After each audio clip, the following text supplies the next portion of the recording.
guys, welcome back to my channel. My name is Isa. Today I did this super blue smoky eye and it was really not that hard. So if you want to know how I did it, then please just keep on watching. Okay, so let's go ahead and get started. I moisturized my face with Kiehl's Ultra Facial Moisturizer, so I'm ready to go. Excuse my hair, I'll fix it later. I'm going to use a more luminous primer today because I'm using a more matte foundation. So I'm using the NYX Honeydew Me Up primer. And I actually like to apply this with a dual fiber brush. This one's a bit skinnier, but I just apply this over my areas that I do not want to mattify, which is pretty much my cheeks, my forehead, even though I don't put any makeup on my forehead or a foundation, just a bit over my brow bone, down my nose, but I'm not applying it where my pores are. And then I'm going to go in with my Estee Edit Pore Vanishing Stick with my finger, and I'm going to apply that just to the areas that I want my pores to be filled in, which is pretty much just right underneath my eye bags. We are primed and ready to go. Now I'm going in with my Fenty Beauty foundation. I haven't used this in a while. I'm in the color 260. So the best way I like to apply this is to pretty much just put 2 pumps on the back of my hand and dot it all over my face and my neck. And then I spray my beauty blender, my damp beauty blender with fixed glass, and then I go in and buff that out. But basically this foundation is known to be a bit matte, so I like to sheer it out and give it more of a glow. So I'm then going to go in with like a half a pump more, and then I'm going to apply it to the areas where I need a little bit more coverage, but not much. I really like this. Like, I can still see my freckles, which is crazy because this is quite a full coverage foundation, but because I sheared it out, it's not full coverage everywhere, which is what I kind of typically go for anyway. Wow, I love that. That looks like skin. I'm going to zoom you in.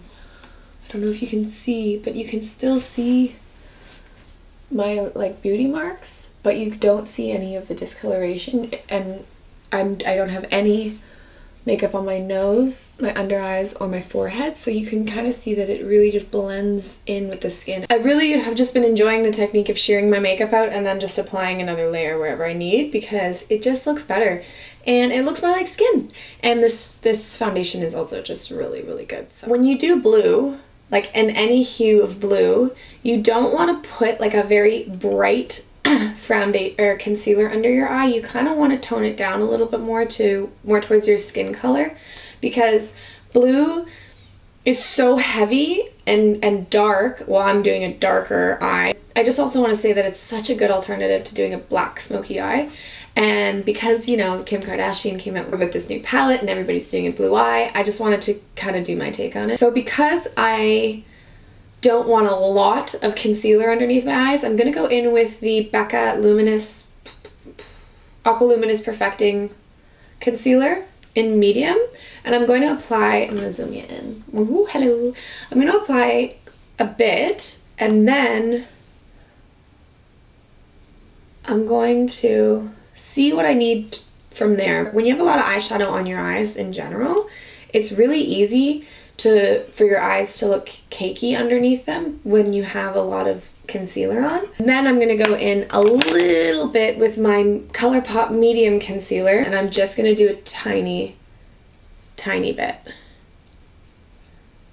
And the Becca concealer is really good because it doesn't crease, and I find that the Colourpop one does a little bit, and the Colourpop one doesn't crease as much as other concealers. Absolutely, like I really love it, but sometimes it does kind of settle in my fine lines, and the Becca one just doesn't.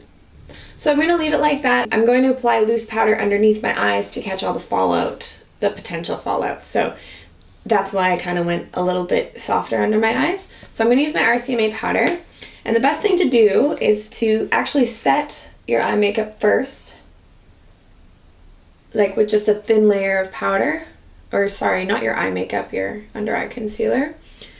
So that's set, and then you go in with a heavier layer. You just literally pat it.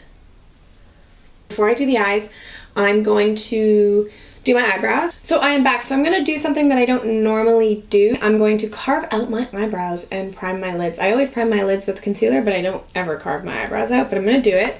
I'm going to use the Colourpop concealer in Light, and I'm going to use a flat liner brush. So I'm going to put the concealer on the back of my hand, and then I'm going to literally just go underneath the line that exists on my brow. I'm not going to do the top. I don't think that that's necessary for me. I think that this technique is really good when you want a very clean makeup. When you have a lot of eyeshadow on. I don't think it's necessary for every day, but that's just my personal preference. I'm going to start with applying the Rimmell Stay Matte Powder all over my lid, so I have a very clean blending base, and there is no way that anything will be patchy or stick to my eyelids. So that is a good way to ensure you're going to have a smooth blending situation. And I'm going to use the Kathleen Lights Dreamster palette. I'm going to start with a mix between these two colors, because I know that these colors are just good blending transition shades all around. The two together are a bit more neutral, but still warm toned. So I'm going to bring this quite far up, okay? So this is just literally creating the edge of the blue. You're not going to see this color. You're just going to see the edge of it. I'm going to go in with that matte blue, okay? And I'm going to take it, and the best way to do this is to pat instead of blend at first. You just want to pat in the general area of what you want to blend, and then you go in and blend. When you're working with dark colors, it's really important to start in small areas and go in layers and work in layers, because you can always build, you can't take back. I'm literally just tapping my brush in here, and I'm just gonna create the actual line which meets my transition color, because I'm gonna cover the rest with that beautiful Supernova shadow, so I don't have to worry too much about being precise, which is really helpful. Okay, so I'm going to take the Supernova shadow in Mothership, and I'm just going to apply it. Oh, that's so pretty. Just going to apply it to my lid. And not be scared to put it pretty much on top of the entire blue shadow I laid down. And then pat the edges. Just like always when you're using any type of liquid eyeshadow, like the Stila ones, you just want to pat the edges. This is so pretty.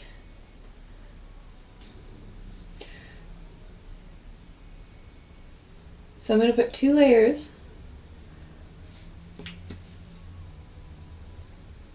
going to go in with a E36 brush and these 2 colors here, and a Morphe E36 brush. I shouldn't assume you know what I mean. And I'm going to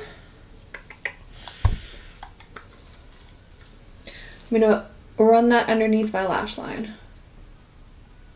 I'm actually going to bring that quite far down from my lash line because I want my eyes to look bigger, because when you use a dark shadow, it really closes up your eye shape. So the easiest way to make your eyes feel bigger and look bigger is to pretty much just apply shadow a little bit below where your natural eye fold is. So it looks pretty much just changing the shape of your eye shape. So that's the bottom layer. Don't worry. Don't be concerned. I know it's crazy. I'm going to take a Morphe 213, which is a tiny little shader brush, basically. And I'm going to take that blue. I'm just pushing it. When you swipe, you have more fallout. When you push, you just pretty much apply it where you want it. I'm going to take a clean, like under eye shader brush, and I'm going to smoke that out. And then I'm going to do that one more time. Just even tighter to the lash line.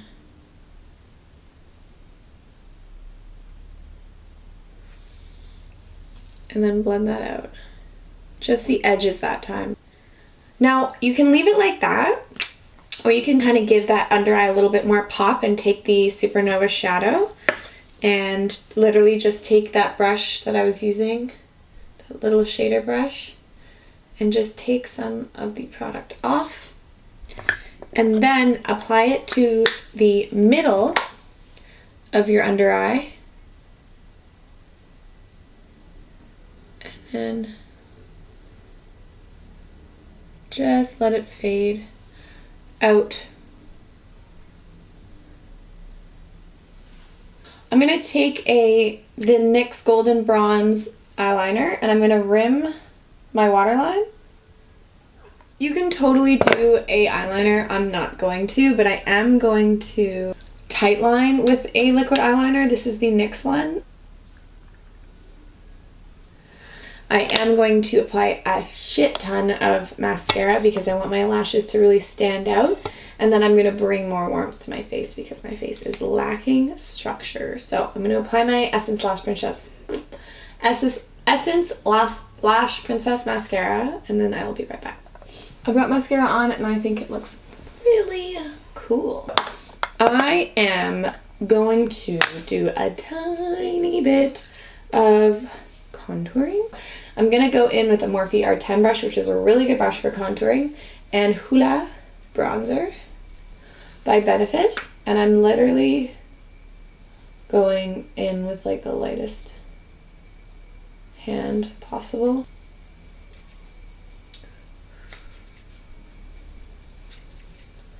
So then I'm going to take the Physicians Formula Butter Bronzer and a Morphe M530 brush, and I'm going to blend all of that contour. For highlighter, I'm going to go in with my Colourpop Crystal Liquid Highlighter in Amber, and I'm not going to use much. I'm going to use this as a base because this is a very weird texture. It's just strange, and I still I want to like it. Like, I like it, but I don't love it. Anyway, I'm going to use the same brush I used with my primer. And what I do with this product is I literally basically coat the whole brush with it and then stipple it on so you're not getting chunks, because basically the problem with this product is that it gets chunky.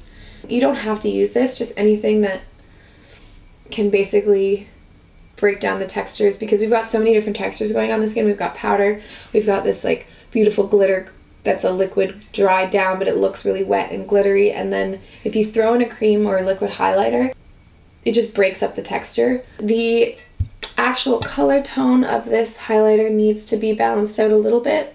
It's a bit too coppery of an undertone, and I need a little bit more gold. So what am I gonna do? I'm gonna probably go in, I think I'm just gonna go in with my Laura Geller because I love it. Gilded Honey. Oh, it's just so nice. I'm just gonna basically apply that over. Then for blush, I'm gonna go in with, Toasted Cinnamon by Burts Bees. I love this blush. I just think it's so great. I'm gonna use, what am I gonna use? I'm gonna use a duo fiber brush. This is a Morphe M404. And I'm just going to apply it to the apples, but very light-handedly. Okay, so I'm just gonna line my lips with, this is, what is this? Subculture by MAC.